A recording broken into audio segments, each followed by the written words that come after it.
अच्छा बताओ, शिव जी के फैमिली कौन है? गणेश भी तो है। हाँ, और उसके बाद संग में कौन रहते हैं? पार्वती जी। तो कार्तिक, शिव, गणेश संग पार्वती, यही इनका क्या है? फैमिली है। किनका? कार्बन का। यानी अगर बेसिक बार याद रहेगा ना, चैप्टर में पढ़े में मजा आएगा। तो हेलो स्टूडेंट्स, आज हम क्लास 10th के 4th चैप्टर पढ़ेंगे जिसका नाम है कार्बन एंड इट्स कंपाउंड, यानी कहने का मतलब कार्बन तथा इसके यौगिक। तो चलिए आज हम शुरू करते हैं। इस चैप्टर में बाबू सबसे पहले आप लोग को बेस बताएंगे, बेसिक जिसको बोलते हैं। अगर बेसिक बार याद रहेगा ना, चैप्टर में पढ़े में मजा आएगा। ठीक है, इसलिए समझो। देखो, सबसे पहले हम लोग जानेंगे कार्बन के बारे में। आखिर कार्बन है क्या? अभी हम कार्बनिक यौगिक चैप्टर शुरू नहीं कर रहे, सबसे पहले जानेंगे कार्बन के बारे में। कार्बन क्या है? तो सबसे पहले कार्बन समझो बाबू, कार्बन एक नॉन मेटल एलिमेंट्स है। कैसा एलिमेंट्स है? नॉन मेटल एलिमेंट्स है, जिसको हम लोग बोलते हैं कि कार्बन क्या है? अधातु है। और कार्बन के हम लोग एटॉमिक नंबर का बात करें, जो एटॉमिक नंबर होता है यानी परमाणु क्रमांक या परमाणु संख्या जिसे बोलते हैं, तो कितना होता है? 6 होता है। परमाणु संख्या इसका कितना होता है? 6 होता है। और हम इसे ब्लॉक के बारे में बात करें, किसका? इसे किस ब्लॉक में रखा गया? ब्लॉक क्या होता है? आप लोग इसका अगला चैप्टर पढ़ेंगे जो है क्लासिफिकेशन ऑफ एलिमेंट्स, जिसको हम लोग बोलते हैं तत्वों के वर्गीकरण। तत्वों के वर्गीकरण में बताया जाएगा कि ब्लॉक क्या होता है। यानी कहने का मतलब तत्वों की संख्या कितना है? 118। याद रखिएगा कि तत्वों की संख्या कितना है? 118। और इस सभी 118 तत्वों को बाबू आधुनिक आवर्त सारणी में, मॉडर्न पीरियोडिक टेबल में सजाया गया है। ठीक है, यानी पीरियोडिक टेबल में इसको क्या किया गया है? सजाया गया है। अब जो सजाया गया है बाबू 118 तत्वों को, सबको ब्लॉक के आधार पे सजाया गया है। तो उसी के अनुसार ये जो कार्बन है वह किस ब्लॉक का एलिमेंट्स है? तो हम लोग जानेंगे कि इसका जो ब्लॉक है बाबू वह पी ब्लॉक है। इसका ब्लॉक कौन सा है? P block. यानी कहने का मतलब यह पी ब्लॉक के एलिमेंट्स है। यह किस ब्लॉक के एलिमेंट्स है? पी ब्लॉक के एलिमेंट्स है। इसके हम लोग इलेक्ट्रॉनिक विन्यास की बात करेंगे, जिससे हम लोग बोलते हैं इलेक्ट्रॉनिक ऑफ कॉन्फ़िगरेशन। यानी इलेक्ट्रॉनिक विन्यास की बात करें तो इसका होता है 1s2 2s2 और 2p2 होता है। क्या होता है? 2p2 होता है। जिससे हम लोग क्या निकालेंगे? वैलेंसी। ठीक है, और इसका जो वैलेंसी बात किया जाए तो कक्षा। तो इसके इलेक्ट्रॉनिक विन्यास की हम लोग बात करें बाबू, तो इसका इलेक्ट्रॉनिक विन्यास जो होता है 1s2 2s2 और 2p क्या होता है? 2 होता है। यानी इसका जो वैलेंसी होता है, यानी वैलेंसी इसका कितना होगा? तो इसका वैलेंसी जानेंगे कि इसका वैलेंसी कितना होता है? 4 होता है। आपको इलेक्ट्रॉनिक विन्यास नहीं आता है, कोई दिक्कत नहीं, आप यहाँ याद कर लीजिए कि जो कार्बन का वैलेंसी होता है, संयोजकता होता है, वो कितना होता है? 4 होता है। ताकि इस चैप्टर में आपको इलेक्ट्रॉनिक विन्यास नहीं निकालना है, आपको वैलेंसी याद रखना है। क्योंकि आगे आप लोग जो पढ़ेंगे बाबू, एक होता है वैलेंसी बराबर बॉन्ड। वैलेंसी बराबर क्या होता है? बॉन्ड होता है, जिसमें हम लोग जानेंगे कि जिसका जितना वैलेंसी होगा वह उतना बॉन्ड बनाएगा। बॉन्ड की मतलब बंधन होता है। बंधन एक प्रकार के बाबू फोर्स है। ठीक है, एक प्रकार के आकर्षण बल है, जिसे हम लोग बॉन्ड नाम देते हैं, बंधन देते हैं। ठीक है, तो वैलेंसी बराबर क्या होता है? बॉन्ड होता है। यानी कहने का मतलब जिसका जितना वैलेंसी होगा वह उतना बॉन्ड बनाएगा। जैसे कार्बन का भी बताएं कि वैलेंसी कितना होता है? 4 होता है। तो कार्बन कितना बॉन्ड बनाएगा? 4 बॉन्ड बनाएगा। अच्छा बताइए, तो नाइट्रोजन का वैलेंसी कितना होता है? तो नाइट्रोजन का जो वैलेंसी होता है वो 3 होता है। वह कितना बॉन्ड बनाएगा? 3 बॉन्ड बनाएगा। इसमें किसी को दिक्कत? तो आप लोग कार्बन के बारे में क्या जाने? सबसे पहले कार्बन के बारे में जाने कि कार्बन जो है एक नॉन मेटल एलिमेंट्स है, यानी अधातु है। इसके एटॉमिक नंबर यानी परमाणु क्रमांक का बात करें तो 6 है। इसे किस ब्लॉक में रखा गया है? तो पी ब्लॉक में रखा गया है। इसका इलेक्ट्रॉनिक विन्यास क्या होता है? 1s2 2s2 2p2 होता है। इसके वैलेंसी का बात किया जाए तो कितना होता है? 4 होता है। लेकिन यहाँ सबसे हम इम्पोर्टेंट पॉइंट सिखाएं, वह पॉइंट क्या है बाबू? कि वैलेंसी बराबर क्या होता है? बॉन्ड होता है। यानी कहने का मतलब जिसका जितना वैलेंसी होगा वह उतना बॉन्ड बनाएगा। तो बताइए, नाइट्रोजन का वैलेंसी 3 होता है तो कितना बॉन्ड बनाएगा? 3 बॉन्ड बनाएगा। हाइड्रोजन का वैलेंसी कितना होता है? 1 होता है तो कितना बॉन्ड बनाएगा? तो हाइड्रोजन सिंगल बॉन्ड बनाता है। किसी को दिक्कत नहीं? अब हम लोग जानेंगे बाबू कि जो कार्बन का फैमिली है, हर किसी का परिवार होता है। ठीक है, तो उसी तरह कार्बन का भी फैमिली है। और कार्बन का फैमिली पता है क्या क्या है?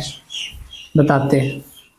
जो कार्बन का जो फैमिली का बात किया जाए, वो कार्बन का फैमिली है बाबू, सबसे पहले कार्बन ही है, फिर उसके बाद सिलिकॉन है, फिर उसके बाद जर्मेनियम है, फिर उसके बाद टीन है, फिर उसके बाद लेड है। ठीक है, तो इसके फैमिली कितना है बाबू, यही इसका फैमिली है। ठीक है, पहला कार्बन का फैमिली कौन है, सिलिकॉन, सिलिकॉन का बाद कौन है, जर्मेनियम, जर्मेनियम के बाद कौन है, टीन, टीन के बाद कौन है, लेड। और इसे जो वर्ग में रखा गया, आप कहेंगे कि भैया वर्ग का होता है, वर्ग तो हमारा पत्ते ना है, वर्ग जो होता है जो उदय स्तंभों में रखा गया है होता है। ठीक है, जो आगे आप लोग पढ़ेंगे क्लासिफिकेशन ऑफ एलिमेंट्स 5वां चैप्टर में। ठीक है, ऐसे वर्ग बता दें कि वर्ग जो होता है वो 18 होता है। ठीक है, तो इसे 14 में रखा गया, वर्ग कितना में रखा गया है, 14 में। ठीक है, कार्बन किस वर्ग का एलिमेंट है ये भी याद रखिएगा, ऑब्जेक्टिव पूछ सकता है कि कार्बन को किस वर्ग में रखा गया है, तो वर्ग 14 में रखा गया है। और इसके जो फैमिली का बात किया जाए तो सिलिकॉन, जर्मेनियम, टीन, लेड। इसके लिए हम ट्रिक देते हैं, आपको रटना है ही नहीं। सबसे पहला सी के मतलब हो गया कार्तिक, कार्तिक समझ में आ रहा है ना, हाँ आ रहा होगा। अब कार्तिक के बाद एसआई जो है वो क्या है, शिव। भोले बाबा कितना जल्दी बतला गए तो नहीं सावन में ला। तो कार्तिक के बाद क्या हो गया बाबू, शिव, और शिव के बाद गणेश। अच्छा बताओ शिव जी के फैमिली कौन है, गणेश भी तो है, हाँ। और उसके बाद सांग में कौन रहते हैं, पार्वती जी। तो कार्तिक, शिव, गणेश, संग, पार्वती, यही इनका क्या है, फैमिली है। किनका, कार्बन का, यानी कार्तिक जी का। ठीक है, तो फैमिली भी पता हो गया होगा आप लोगों को। तो आप लोग इतना चीज जाने जो कार्बन के बारे में अभी जाने। अभी तो चैप्टर शुरू भी ना किए हैं, चैप्टर शुरू करेंगे तो कुछ और मजा आएगा जो अभी करने वाले हैं। तो चलिए अब हम लोग जानेंगे बाबू कि आखिर कार्बनिक यौगिक में कार्बन को ही क्यों रखा गया। इसका क्या गुण है कि कार्बनिक यौगिक में कार्बन को इतना इंपॉर्टेंस दिया गया, इतना महत्व दिया गया, क्या कारण है। तो इसका बाबू हम लोग कारण समझेंगे। इसका 3-4 गुण है जो बहुत इंपॉर्टेंट गुण है, अनोखा गुण है, यूनिक गुण है, अद्वितीय गुण है। ठीक है, तो हम लोग नेक्स्ट जानेंगे बाबू कार्बन के अद्वितीय गुण के बारे में। कार्बन के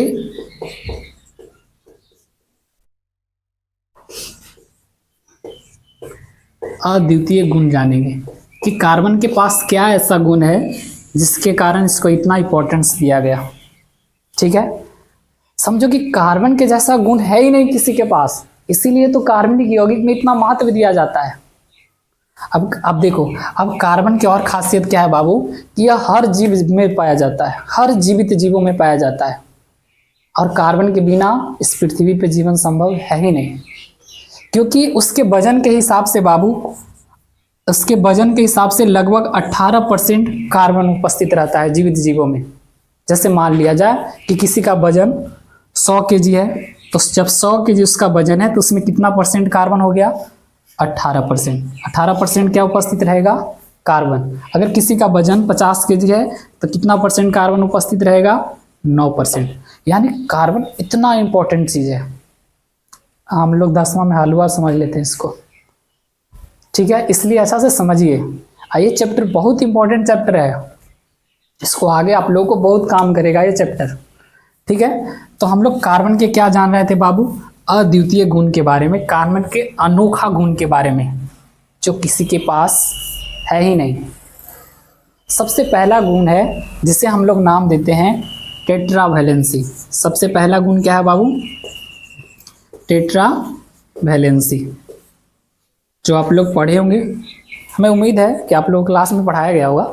टेट्रावैलेंसी का मतलब होता है चतुस्संयोजी, यानी कार्बन का जो संयोजकता होता है वो कितना होता है, 4 होता है। अभी तो बताए हैं कार्बन का संयोजकता कितना होता है, 4 होता है, जिसके कारण 4 दिशाओं में परमाणुओं को जोड़ते हैं। यानी बताए थे कि वैलेंसी बराबर क्या होता है, बॉन्ड होता है, यानी जिसका जितना वैलेंसी होगा वह उतना बॉन्ड बनाएगा। कुछ याद रखने के लिए कहे थे, याद है क्या, वैलेंसी, यानी कार्बन का जो वैलेंसी होता है वो कितना होता है, 4। कहेंगे कि हाँ भैया अभी तो बताए थे, कार्बन का जो वैलेंसी होता है वो कितना होता है, 4 होता है। यानी कहने का मतलब कार्बन का जब वैलेंसी 4 होगा तो वह चारों दिशा से परमाणुओं को जोड़ेगा। ऐसा नहीं है कोई कहेगा कि ऊपर से जोड़ दो लेकिन नीचे से नहीं जोड़ना, ना नीचे से जोड़ेंगे। ठीक है, यानी कहने का मतलब आगे पीछे किसी साइड से जोड़िए, कार्बन कभी ये नहीं कहेगा कि नहीं जोड़िए। और जिसके पास ऐसा गुण हो बाबू, उसको कौन नहीं रखना चाहेगा कार्बनिक यौगिक में। यही तो अनोखा गुण है इसके पास, यह किसी दिशा से परमाणुओं को क्या कर सकता है, जोड़ सकता है, जिसे हम लोग नाम देते हैं टेट्रावैलेंसी चतुस्संयोजी।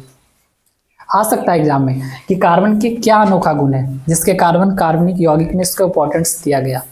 तो पहला गुण क्या है, टेट्रावैलेंसी, जिसे हम लोग हिंदी में क्या बोलेंगे, चतुस्संयोजी। कोई दिक्कत नहीं।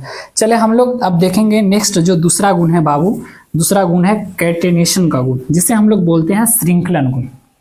अब श्रृंखला क्या होता है वो समझो, यानी दूसरा गुण हम लोग पढ़ेंगे, वह दूसरा गुण क्या है, कैटेनेशन, जिसे हम लोग नाम क्या देते हैं, श्रृंखलन। क्या देते हैं नाम बाबू, श्रृंखलन। अब श्रृंखलन समझो कि क्या होता है। अब कार्बन के पास ये सबसे और इम्पोर्टेंट है, इंपॉर्टेंट गुण है, यानी कहने का मतलब जितना भी तत्व है, तत्व की संख्या कितना है, 118, और सभी 118 में बाबू इसका श्रृंखलन गुण सबसे अधिक होता है। ऑब्जेक्टिव पूछ सकता है कि बताइए कि निम्नलिखित में कौन सा ऐसा एलिमेंट्स है जिसका श्रृंखलन गुण सबसे अधिक होता है, तो वह कौन सा एलिमेंट्स है, कार्बन। वह कौन सा एलिमेंट्स है बाबू, कार्बन। अभी तो चैप्टर शुरू ही नहीं हुआ है, अभी सिर्फ हम लोग किस चीज़ के बारे में जान रहे हैं, कार्बन के बारे में। आखिर कार्बन का क्या गुण है, दूसरी गुण कि आखिर कार्बनिक यौगिक में कार्बन को इतना इंपॉर्टेंस क्यों दिया जा रहा है, ये चीज़ के बारे में हम लोग जान रहे हैं। तो दूसरा गुण क्या है, कैटेनेशन गुण, जिसे हम लोग बोलते हैं श्रृंखलन गुण, यानी कार्बन के बाद पास बाबू लंबा लंबा श्रृंखला बनाने की क्षमता है, जितना लंबा बनाओ ऐसे।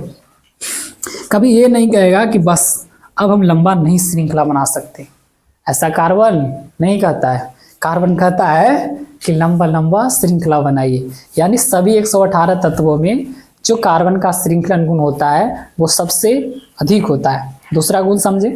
और दूसरा गुण के बाद है बाबू तीसरा गुण, तीसरा और मजेदार गुण है, जिसे हम लोग नाम देते हैं मल्टीपल बॉन्ड, बहुबंधन। तीसरा गुण समझे, तीसरा गुण क्या नाम है, मल्टीपल बॉन्ड, जिसे हम लोग हिंदी में क्या बोलते हैं, बहुबंधन। मजा आ रहा है ना, अगर ना भी आ रहा है तो समझो, तीसरा गुण है मल्टीपल बॉन्ड। तीसरा कौन सा गुण है बाबू, मल्टीपल बॉन्ड, जिसे हम लोग हिंदी में बोलते हैं बहुबंधन, जिसे हम लोग हिंदी में क्या समझते हैं, बहुबंधन। चलिए हम लोग तीसरा गुण थोड़ा सा फिर से समझते हैं, और तीसरा गुण को लिखते हैं जिसका नाम है मल्टीपल बॉन्ड। और मल्टीपल बॉन्ड को हिंदी में हम लोग क्या बोलते हैं, बहुबंधन। अब बहुबंधन क्या होता है वो समझना है, यानी कार्बन के पास बाबू सभी प्रकार के बंधन बनाने की क्षमता है इसके पास, जिसका नाम दिया गया बहुबंधन। यानी कार्बन हर तरह से क्या बनाता है, बॉन्ड बनाता है, जिसे हम लोग नाम क्या दिए, बहुबंधन। ठीक है, तो बहुबंधन कैसा, देखो कार्बन ऐसा ऐसा बॉन्ड बना सकता है, लेकिन चार ही बॉन्ड से जोड़ेगा। ऐसा क्यों, क्योंकि वैलेंसी कितना बताएं, 4 बताएं, जिसके कारण वैलेंसी कितना होता है इसका, 4 होता है। तो 4 होता है तो यह 4 दिशा में परमाणुओं को जोड़ेगा, लेकिन यह अलग अलग तरीका से जोड़ सकता है, जिससे नाम हम लोग देंगे बहुबंधन, मल्टीपल बॉन्ड। ठीक है, तो कार्बन इस तरह से बॉन्ड बना सकता है, कार्बन इसके बाद इस तरह से बॉन्ड बना सकता है, यानी कार्बन के पास हर तरह के बॉन्ड बनाने की क्षमता है, जिसे हम लोग नाम देते हैं बहुबंधन। अब बताओ बाबू, जिसके पास ऐसा ऐसा गुण है उसे कार्बनिक यौगिक में क्यों नहीं रखा जाए। इसीलिए तो इतना इंपॉर्टेंस दिया गया कार्बन को, और एक यह अलग चैप्टर बनाता है जो आप लोग 11th में जाएंगे तो पढ़ेंगे, जिससे बोलते हैं ऑर्गेनिक केमिस्ट्री। ठीक है, जिसे हम लोग नाम देते हैं कार्बनिक रसायन। आगे आप लोग चैप्टर बनेगा आप लोगों का। ठीक है, तो ये 3 गुण आप लोगों को पता चल गया। यह 3 गुण क्या है, सबसे पहला गुण, हाँ सबसे पहला गुण तुम लोग को पता चल गया होगा, जिसे हम लोग बोलते हैं टेट्रावैलेंसी चतुस्संयोजी, जिसके कारण कार्बन का जो संयोजकता होता है वो कितना होता है, 4 होता है, जिसके कारण परमाणुओं को चारों दिशा में क्या करता है, जोड़ता है। ठीक है, और दूसरा जो गुण है इसके पास, वह कौन सा गुण था आप लोग बताइए, अरे कमेंट करिए भाई, बताइए दूसरा गुण क्या है। तो दूसरा गुण है कैटिनेशन का गुण, जिसे हम लोग बोलते हैं श्रृंखलन गुण, यानी कार्बन लंबा लंबा श्रृंखला बनाता है, जितना लंबा बनाओ। ठीक है, और तीसरा गुण है मल्टीपल बॉन्ड, जिसे हम लोग नाम क्या देते हैं बाबू, बहुबंधन। यानी कार्बन के पास सभी प्रकार के बंधन बनाने की क्षमता है। अच्छा एक क्वेश्चन करें, अच्छा बताइए तो कार्बन को किस ब्लॉक में रखा गया था? तो कहेंगे हाँ याद हो गया, पी ब्लॉक। किस ब्लॉक में रखा गया था? P block. कोई दिक्कत? आगे बढ़ें, चलिए आगे बढ़ते हैं। तो एक कार्बन के पास क्या था? अनोखा गुण था, अद्वितीय गुण था, जिसे हम लोग नाम क्या दिए? कार्बन का अद्वितीय गुण, अनोखा गुण, जो किसी के पास नहीं है। अब देखिए जो ए ऑर्गेनिक कंपाउंड होता है बाबू, वो आया कहाँ से? अब बता रहे हैं कि ये आखिर आया कहाँ से। एक केमिकल वर्ड जो होता है बाबू, केमिकल वर्ड से निर्माण हुआ दो चीज का। एक जो निर्माण हुआ इनऑर्गेनिक कंपाउंड, और एक जो निर्माण हुआ ऑर्गेनिक कंपाउंड। अब कहेंगे कि इनऑर्गेनिक कंपाउंड क्या होता है, इसे आप लोग सिर्फ समझिए, ठीक है। कोशिश करेंगे कि इसे आप लोग सुन लीजिए, उतना में ही याद हो जाएगा। तो जो इनऑर्गेनिक कंपाउंड होता है उसे हम लोग बोलते हैं अकार्बनिक यौगिक। और अकार्बनिक यौगिक जो हम लोग को मिलता है वो किस चीज़ से मिलता है? मिनरल से मिलता है, मतलब खनिज से मिलता है, ठीक है। जैसे NaCl हो गया, नमक, खाने वाला सोडा NaCO3, ये सबसे हम लोग क्या मिलेगा? इनऑर्गेनिक कंपाउंड मिलेगा। और दूसरा जो हम लोग बात करें ऑर्गेनिक कंपाउंड जो हम लोग को पढ़ना है, ठीक है, जो हम लोग को पहले ए माना जाता था, बहुत सारा वैज्ञानिक है, ठीक है, जो पहले ए माना जाता था कि जो ऑर्गेनिक कंपाउंड है वो सिर्फ ऑर्गेनिज्म से प्राप्त हो सकता है। ऑर्गेनिज्म कहने का मतलब जो लिविंग थिंग, प्लांट हो गया, एनिमल हो गया, सिर्फ इसी से हम लोग कार्बनिक यौगिक बना सकते हैं। इसके बहुत हिस्ट्री है थोड़ा सा, जिसमें जे ब्रजीलियस वैज्ञानिक आके बताते हैं, और उसी का शिष्य या पुत्र कहिए, जिसका नाम था बोलर, ठीक है, जिसे ऑर्गेनिक केमिस्ट्री का पिता भी कहा जाता है, इन्हीं को, बोलर को, ठीक है। तो हम लोग नेक्स्ट क्लास में पढ़ेंगे इसके हिस्ट्री के बारे में कि कौन सा वैज्ञानिक क्या बताया, ठीक है, और ऑर्गेनिक केमिस्ट्री के बारे में सिद्धांत क्या दिए। अगर वीडियो अच्छा लगा हो तो लाइक ज़रूर करिए।